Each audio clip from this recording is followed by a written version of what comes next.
Thank you for joining us here today at Jack Christensen Track in Fort Collins, Colorado on Colorado State University's campus. I'm Steven Starcer. And I'm Kaylee Restrelli. And we are here to cover the track meet here today. First event up will be the women's 4x100 meter relay. In lane 3 will be Colorado State, lane 4 Colorado, and lane 5 will be Wyoming.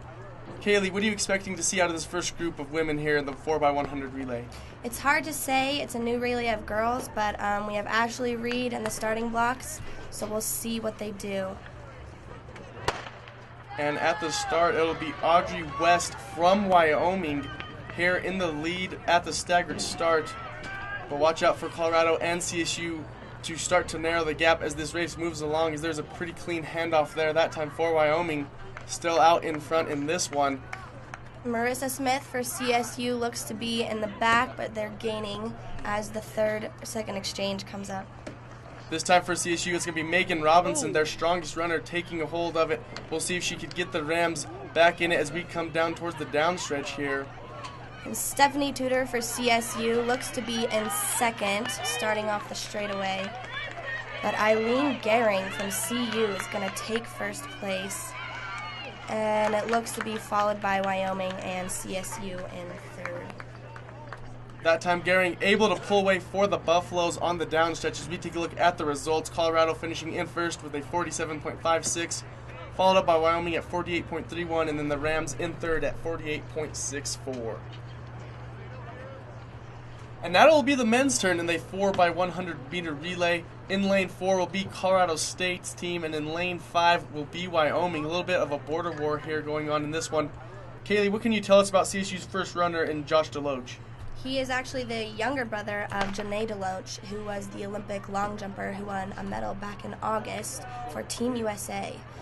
And he will be handing off to CSU's Trevor Brown, definitely the strongest runner out of the four, hurdle runner as well, and he looks to have gotten in the lead going down the stretch. As we take a look at now, Brown handing off to A.J. Whitaker. Pretty clean handoff there, always important in these relays to get a clean handoff, as they'll be coming down here towards the anchor runner for CSU. That'll be Jeff Richmond, and he's going to try and hold off the Wyoming runner in Harrison Ensfar, and it looks like Richmond is going to be able to do so as we come down the stretch here. CSU finishing in first, followed by Wyoming. Colorado State's time 41.16, edging out Wyoming by just under a second in that one, and CSU notches their first win in this track meet.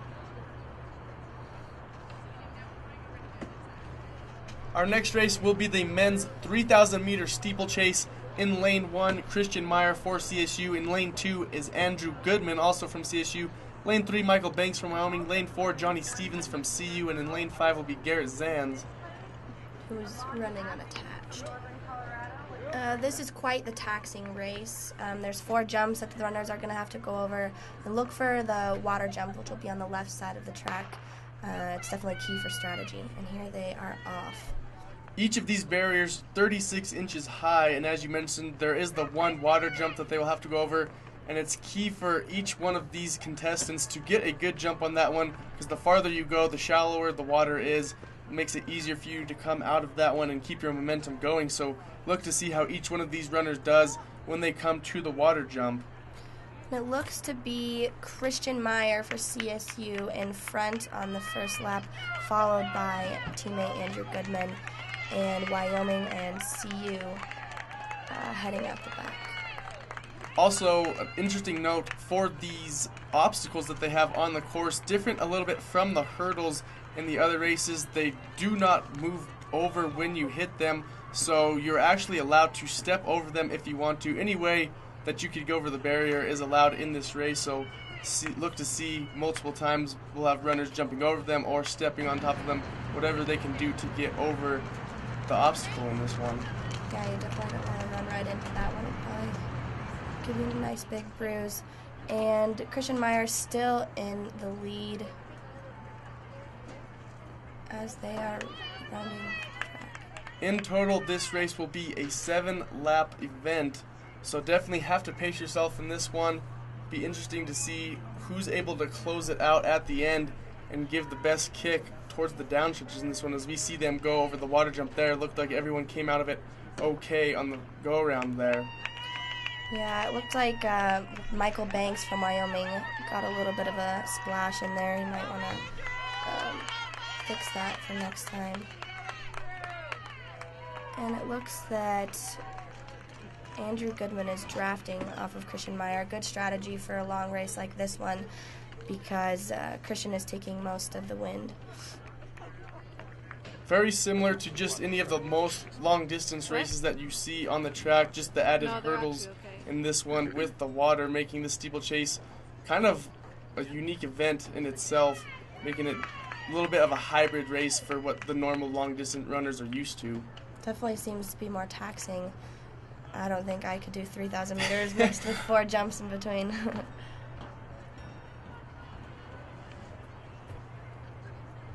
Talking about the head coaches a little bit now, CSU's head coach is Brian Bedard in his 7th year here at CSU, and the now head coach at Wyoming is Brian Berryhill. Kaylee, what can you tell us about him? He was actually the former distance coach for CSU and coached both Meyer and Goodman. And I think he was responsible a lot for helping them get to where they are now. He was a former All-American distance runner himself at CSU, so he knows how to do this. Looking at things now, the two CSU runners are neck and neck out in front of this steeplechase race right now, putting a little bit of distance between themselves and the Wyoming and CU runner in this one.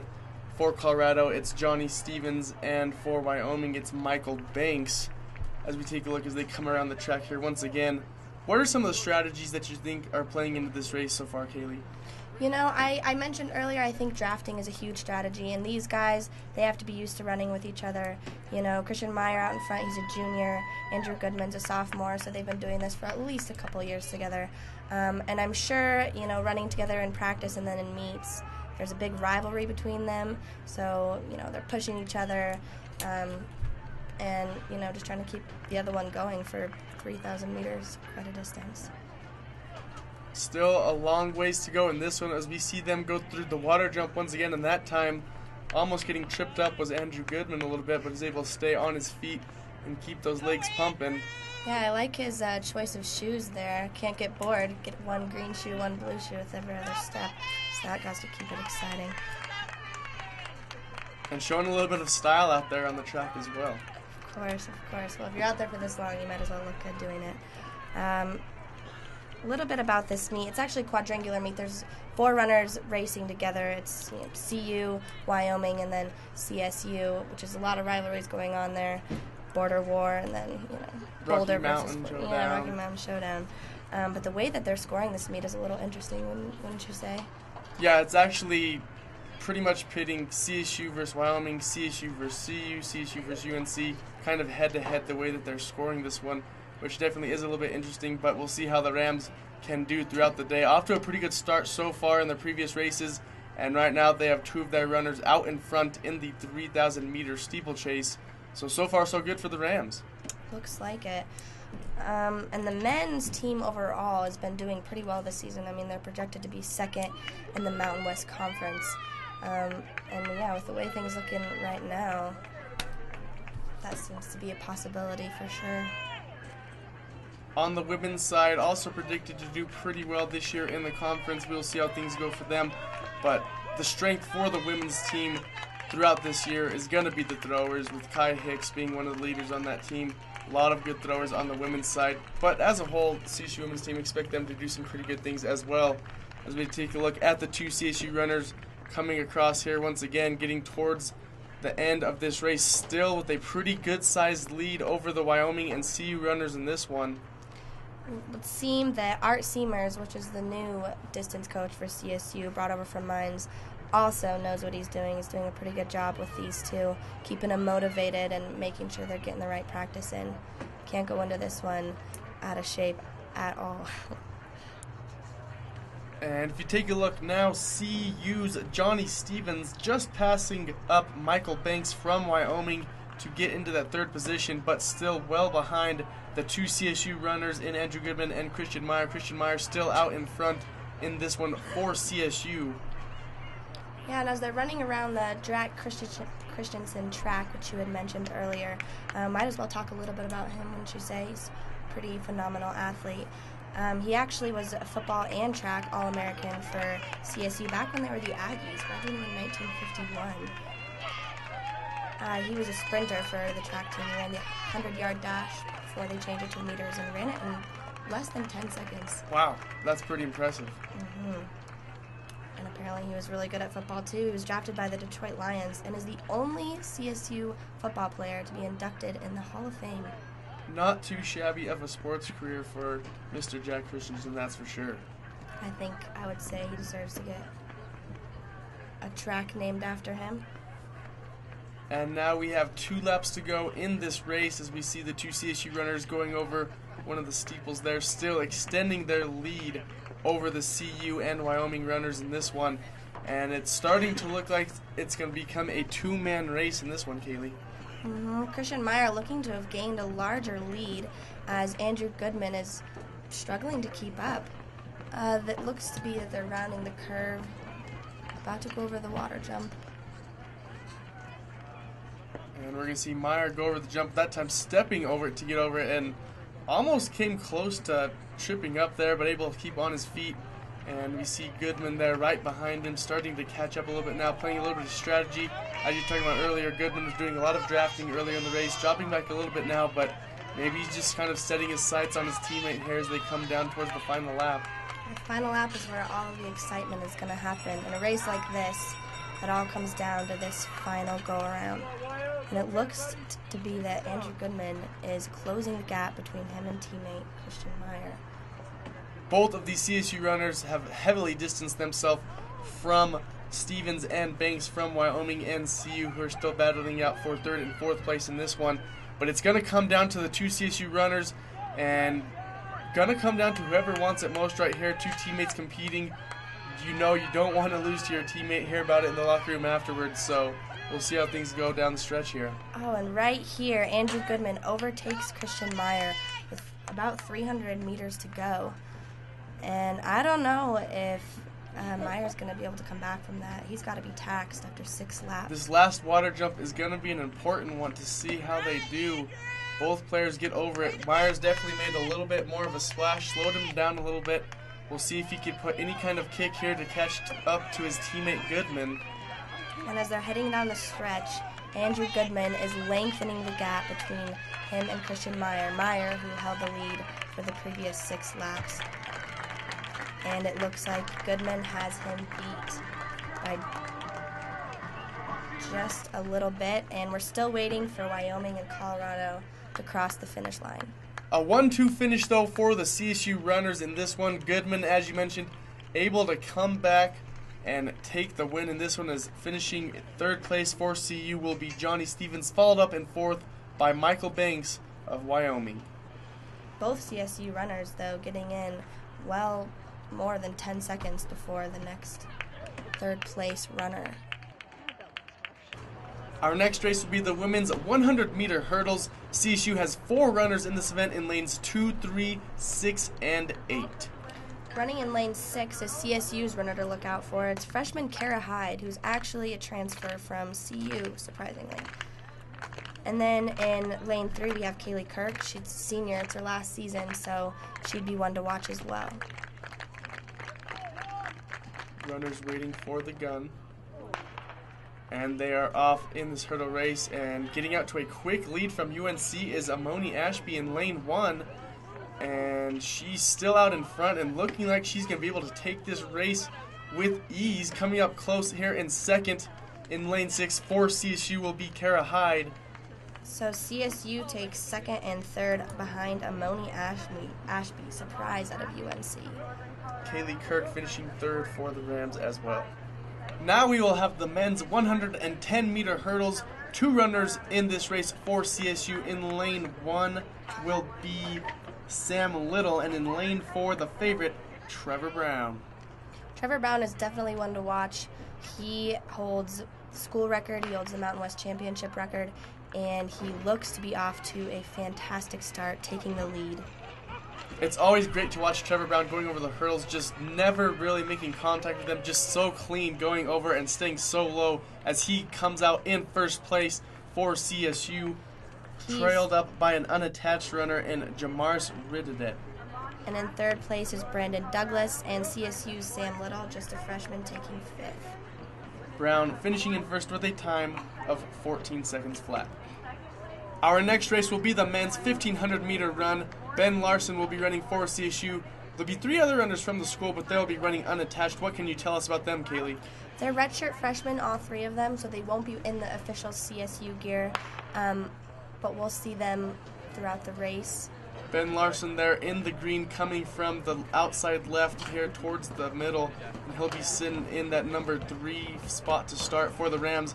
Out in front will be Voss Hunter from UNC, and now we'll see Ashley Giles from the BTC squad pulling ahead early on at the start of this race.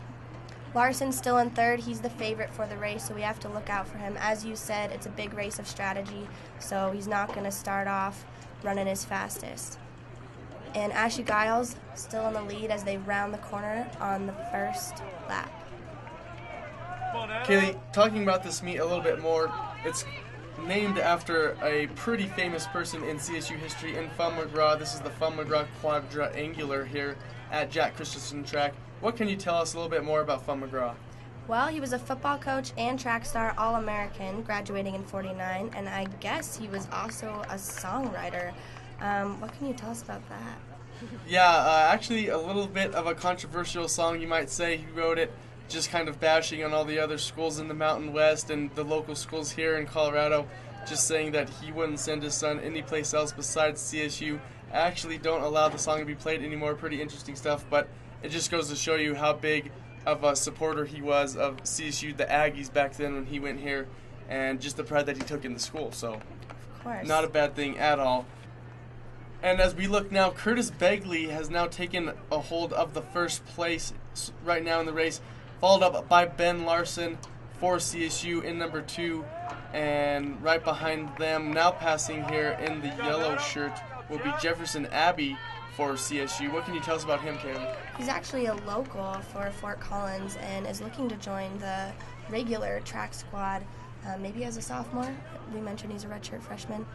And it looks like he's in third right behind Larson, and Curtis Begley of BTC is still in the lead.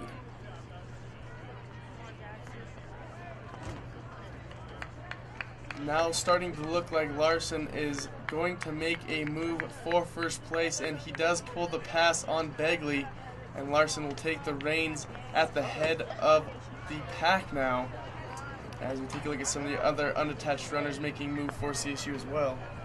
And it looks like local Abby is taking second place, followed by Adam Hartman of CSU and Ricardo Kempfin. So CSU is running first, second, third, and fourth.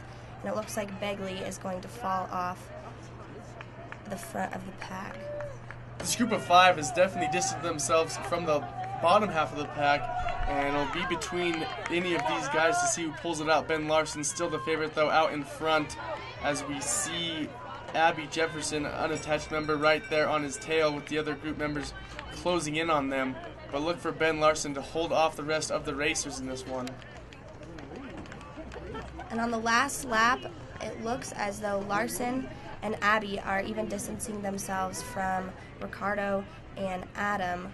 And Larson is pulling ahead in that lead. It looks like he was saving himself a little bit for this last lap. Definitely showing a little bit of late kick here for Ben, as we see him continuing to distance himself from the number 2 racer in Jefferson Abbey in this one. And looks like it's going to be a good finish for CSU. Once again, Ben Larson, the only runner running for CSU in this one. The other runners from the school but running unattached in this event.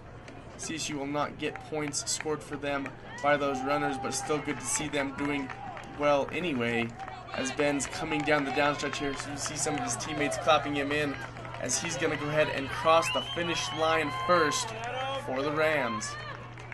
That was good strategy for him. He definitely saved himself for that last lap, and he is followed by Jefferson Abbey and Adam Hartman and Ricardo Kempfin coming in third and fourth place as well. As we see all the runners now coming towards the finish. We see a Wyoming runner finishing up there. As we take a look at the final results, it is Ben Larson coming in first with a time of 4 minutes and .51 in this one, edging out Jefferson Abbey and Hartman and Kempman for CSU. So a sweep for CSU, not officially, but we'll look for those guys next year. Now it'll be the women's 400-meter dash. In lane 3 will be Allison Kropowski of UNC. Lane 4, Ashley Arajo of UNC. Lane 5, Stephanie Tudor from CSU. And in lane 6, it will be Kristen Denham. Lone CSU runner for this one. We'll see how she handles herself amidst all that blue. And the runners are off. Tudor, typically a 100-meter and 200-meter runner. Not quite used to this one. We'll see how she handles herself, as early on in this one it is Ashley Arajo taking the lead for UNC. Again, with the waterfall start, we can't really say who's going to end up first. It looks like Tudor's in fourth, but we'll see what happens as they are rounding the curve. 400-meter race, one of the toughest races out there, just trying to get the full sprint one time around the track. Definitely takes a lot of guts and a lot of hard work to do well in this race. As we see here towards the downstretch, it is still Ashley Arajo leading the way for UNC as she starts to pull away here towards the end. We'll see if Tudor can make a push at the end for second place. She's definitely feeling the burn here. It's not a 100 or a 200, but she gets second. She edges out UNC's Kropowski, and Kristen Denham ends up in fourth place for UNC. Good race that time by Tudor, as we mentioned, not normally running this race, a lot more strong running the 100 and 200, but she still finishes with a time of 59.75, just behind Ashley Arajo of UNC, who finished with a 58.50. Next up will be the men's 400-meter dash. Lane 3, Jimmy Sablin of UNC. Lane 4, Sean Madison of CSU, and also from CSU in lane 5, Kyle Perquette. Kind of a switch from last time. CSU gets the edge here. And as they are off, it looks as though Paquette is taking the lead. His teammate starting to move in on him towards the straightaway here. And down in the back is the UNC runner in this one, in Jimmy Sablin. Coming around the curve now, two CSU runners well out in front in this one. We'll see if Sablin can catch up as they come towards the finish, but it's looking like it's going to be one or the other for CSU, as both Madison and Perquette are battling out here neck and neck. But we're starting to see Madison pull ahead a little bit here, but Perquette not giving up. He's pumping hard as they're coming down towards the finish, and that one's a close one, but I think Madison might have edged him out. Let's take a look at the instant replay, Kaylee. Let's see here, all in the head movement. You see Paquette make that head movement, but it looks as though Madison edged him out. Close race all the way up until the end. Sean Madison with the lean gets the first place finish with a time of 50.53. Our next race will be the men's 100-meter dash, one of the more exciting races for most track fans. In lane 3 for CSU will be Josh Deloche, a sprint specialist, and in lane 6 will be Josh McMillan. Primarily a decathlete. We'll see how he does. And it looks as though Josh Deloche is taking an early lead, followed by unattached Salzman. It's a close one between those two. Salzman makes it close at the end, but it looks like Deloche is able to capture first place. Let's take a look at the instant replay, and as you can see, Deloche just edging out Salzman for the first place here in the men's 100-meter dash. Looking at the final times, Deloche with a time of 10.90 for the first place finish. And next up will be the women's 800-meter run. CSU will have 3 runners competing in this event, but look out for Whitney Henderson and Holly Keeper to be the top 2 finishers for the CSU runners in this one. Kaylee, what can you tell us about those 2 runners? Well, Whitney Henderson is a senior. Holly Keeper is a junior. Both of them honorable mention all-conference last season. So they're definitely 2 to look out for. And it looks as though Keeper might take the lead on this straightaway coming out of the waterfall start. 2 strong runners for CSU, both with plenty of experience. And as you take a look, as you mentioned, Kaylee, Keeper out in front, followed up by her teammate in Whitney Henderson. And right behind them from Wyoming is Olivia Heaston, and from Northern Colorado, Ashley Atkin. These 4 runners are definitely running in a tight pack. It's hard to say who is in front in Wyoming UNC. They're making it a tight race between the 2 of them. Keeper still out in front as they're nearing the end of the first lap.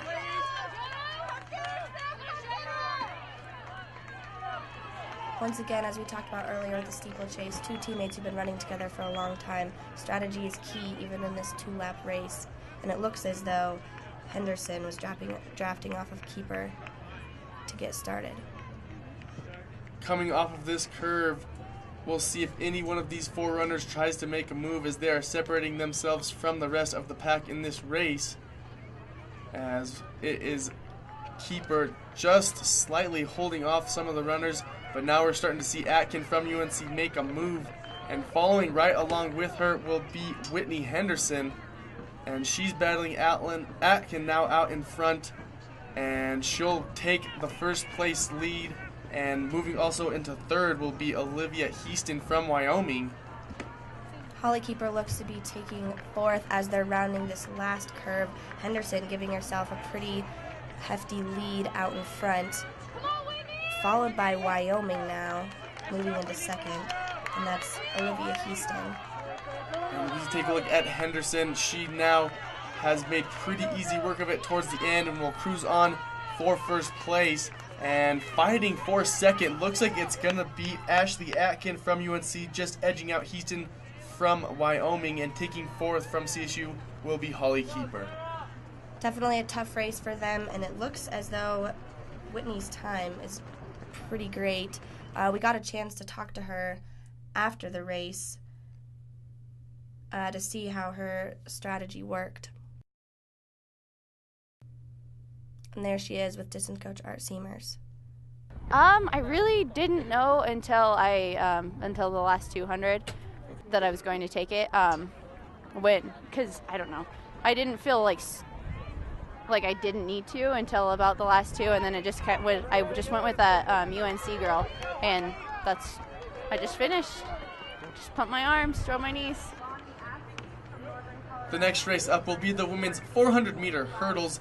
Lanes 4 and 5s are going to be the favorites. Diana Long from Wyoming in lane 4. Lane 5 will be CSU's Stephanie Gerber, a sophomore. Also, watch out for Mariah Witt from CSU in lane 6.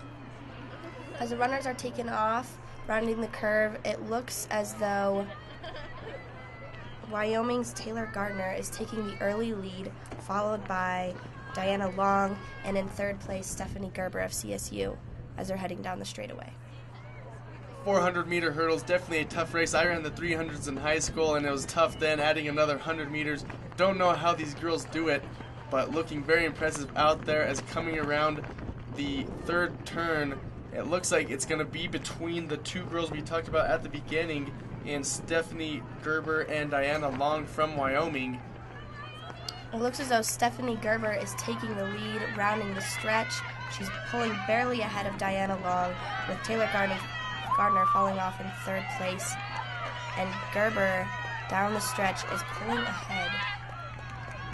And as they close in towards the finish, it's going to be Gerber finishing in first, followed up by Long and Gardner from Wyoming, and CSU's Mariah Witt coming in 4th place. As we take a look at the results from this one, Gerber with a time of just over a minute in this one, followed up by Long at 101.13, and Gardner from Wyoming at 101.71 in 3rd.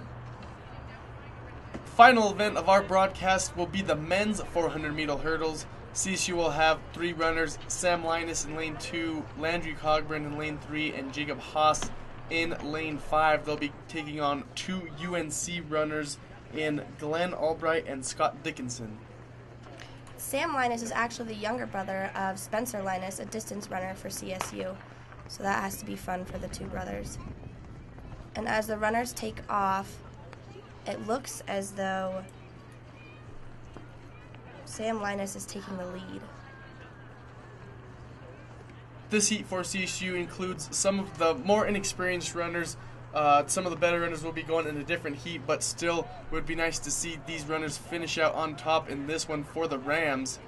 As coming down towards the end of this down stretch, starting to see Landry Cogburn for CSU pull up towards the lead, and also coming around in lane 1 is Sam Linus. Jacob Haas falling back into what looks like third place after taking the early lead, and it looks as though Landry Cogburn down the stretch is going to take this race. CSU first, second, and third right now down the straightaway. And it looks like it's going to stay that way at the finish as the Rams get a clean sweep. All three of their runners finishing ahead of their opponents. As we take a look at the times, Cogburn finishing first with a time of 55.10 for CSU, followed up by teammate Linus and Haas. That's going to do it for our broadcast of today's events. There are also some other events that we did not catch. We'll post those results for you here from the McGraw Quadrangular here at Jack Christensen Track in Fort Collins, Colorado. Kaylee, it was a good day. I would say so. It's a strong showing for the Rams pretty early on in their season, so we'll look forward to see what they're doing for the rest. Definitely. Thank you so much for joining us. We would like to wish the CSU track team best of luck for the rest of the season. For Kaylee Australia, I'm Stephen Starcer. Thank you for joining us.